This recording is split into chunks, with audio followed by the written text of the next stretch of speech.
Kasus dugaan pemerkosaan oleh seorang dokter residen anestesi telah menggemparkan masyarakat. Terbaru, korbannya bertambah menjadi 3 orang. Ya, ulah tersangka memperkosa korban di rumah sakit kembali memantik kesadaran pentingnya melawan kekerasan seksual. Selengkapnya dalam Kopi Pagi, dokter residen jadi predator seksual lawan kekerasan seksual.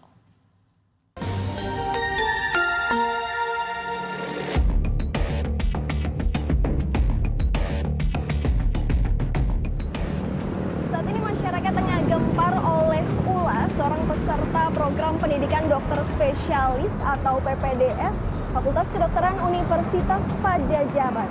Calon dokter spesialis anestesi ini diduga memperkosa seorang penunggu pasien di Rumah Sakit Hasan Sadikin, Bandung, Jawa Barat. Lantas, apa alasannya hingga berani berbuat nekat seperti itu? Dan bagaimana tanggapan masyarakat terkait kasus ini? Bersama saya Michelle Winda dan juru kamera Ilham Ilyas, inilah Kopi Pagi, komentar pilihan liputan 6 pagi.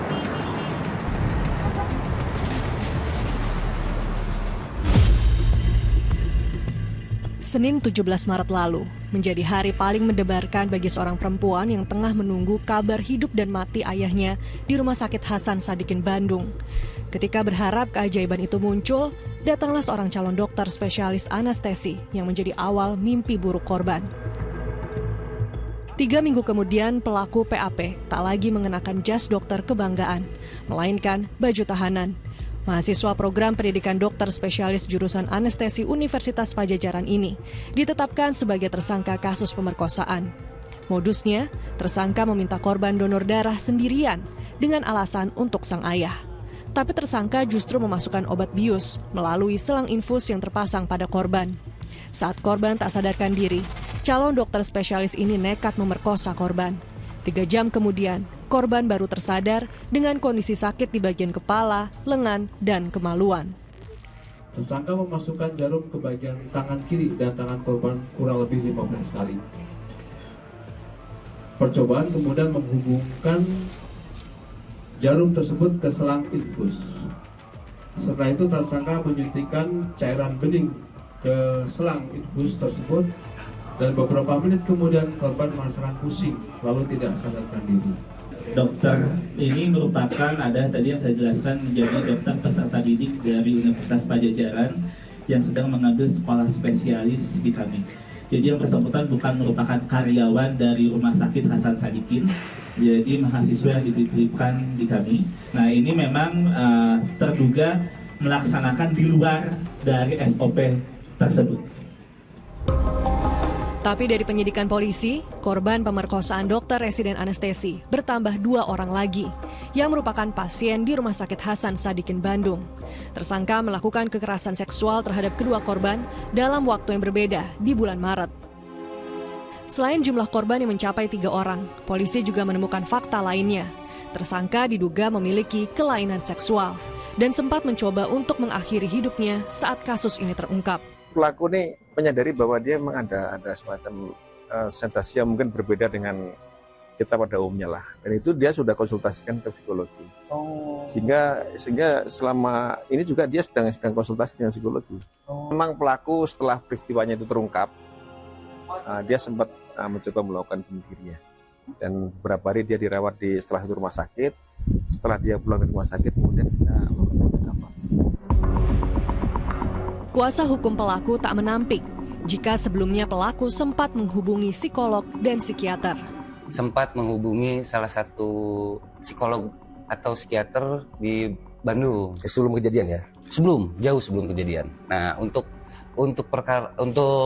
jelasnya mungkin kita tidak bisa bercerita karena kita belum dapat juga hasil dan datanya. Ya, dalam istilah medis, tersangka diduga mengidap somnofilia, yaitu penyimpangan seksual yang membuat pengidapnya terangsang pada seseorang yang tidak sadar dan tidak mampu memberikan respons. Tapi, akankah kelainan seksual ini dapat membuat pelaku terbebas dari jeratan hukum? Satu hal yang pasti adalah tidak membuat yang bersangkutan itu bebas dari perilakunya, bebas dari tanggung jawab pidananya. Ada gangguan kejiwaan yang bisa membuat orang itu terbebas dari dari tanggung jawab pidana. Misalnya, ketika membunuh, sementara sedang membunuh itu dia dikuasai oleh suara-suara halusinasi, maka sebetulnya dia bisa dibebaskan dari tanggung jawab pidana. Namun dalam hal gangguan kejiwaan yang terkait dengan perilaku seksual, hampir semuanya ya itu kemudian membuat yang bersangkutan tetap harus bertanggung jawab secara pidana. Dengan demikian, proses penyidikan tetap dilanjutkan. Polisi menggelar olah TKP ulang di ruang pelayanan ibu dan anak terpadu Rumah Sakit Hasan Sadikin, yang diduga menjadi lokasi terjadinya kekerasan seksual oleh dokter residen anestesi. Sejumlah obat bius ditemukan. Pelaku diduga telah mempelajari situasi gedung rumah sakit dengan menaiki lift hingga lantai 6 dan mengakses lantai 7 melalui tangga darurat. Berapa titik terutama di tempat-tempat itu? Ya, tempat ruang-ruang perawatan yang belum digunakan, ada tempat itu sudah dipakai. Tadi juga diswab dengan menggunakan metode tertentu sehingga nanti mungkin akan ada temuan-temuan nanti oleh pelapor. Polisi juga mengungkapkan kalau obat bius yang dipakai tersangka merupakan sisa pemakaian untuk pasien.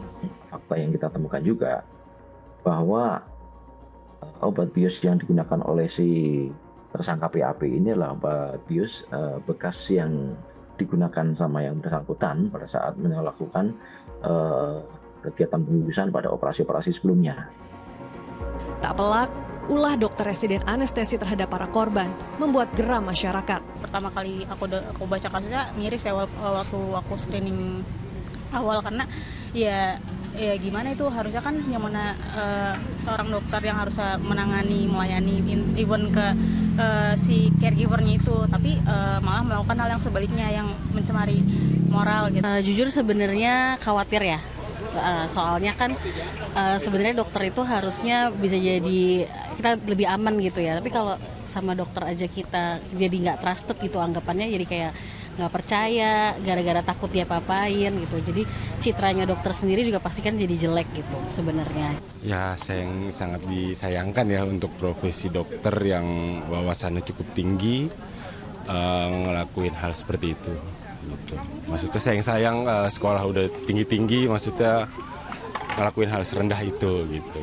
Ya sangat miris juga sih ya, sebagai seorang dokter harusnya melayani dan memberi memfasilitasi masyarakat untuk tujuan kesehatan, tapi ini malah seorang pasien yang sakit malah diperlakukan dengan sangat tidak baik. Jahat banget sih, aku berharap semoga pelaku mendapat hal yang setimpal seperti apa yang korban rasakan gitu. Semoga suatu saat nanti dia juga mendapat akibatnya di akhirat. Selain masyarakat, Universitas Padjadjaran sebagai tempat tersangka menjalani pendidikan juga tidak menoleransi pelanggaran hukum yang dilakukannya.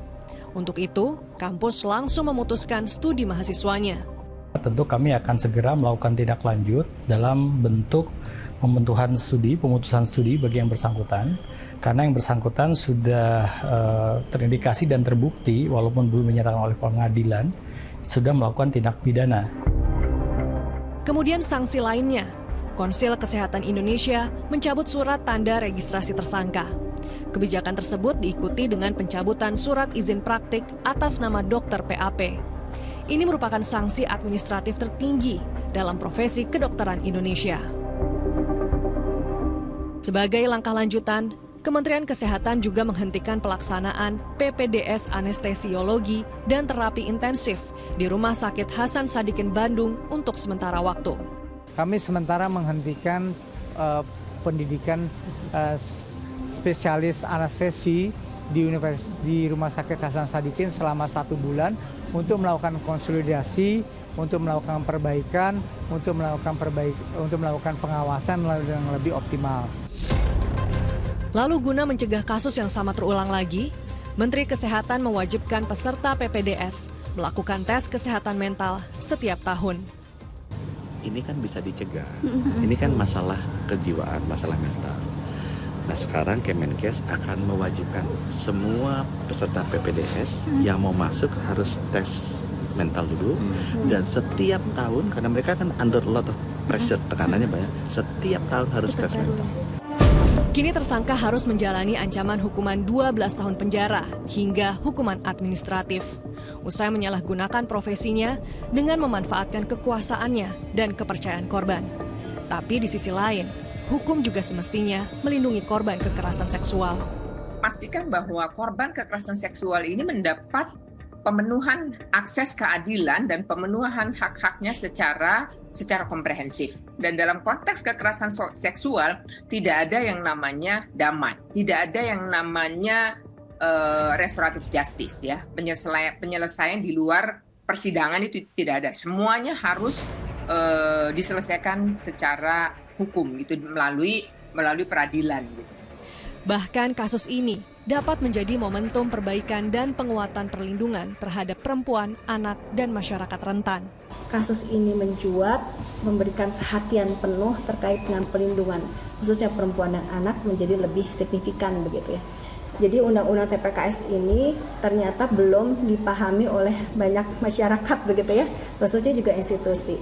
Nah, jadi kita berharap bahwa semua pihak bekerja sama agar supaya ke depannya tentu hal ini tidak terjadi lagi. Sejauh ini sudah ada 3 korban terkait kasus kekerasan seksual dengan tersangka PAP.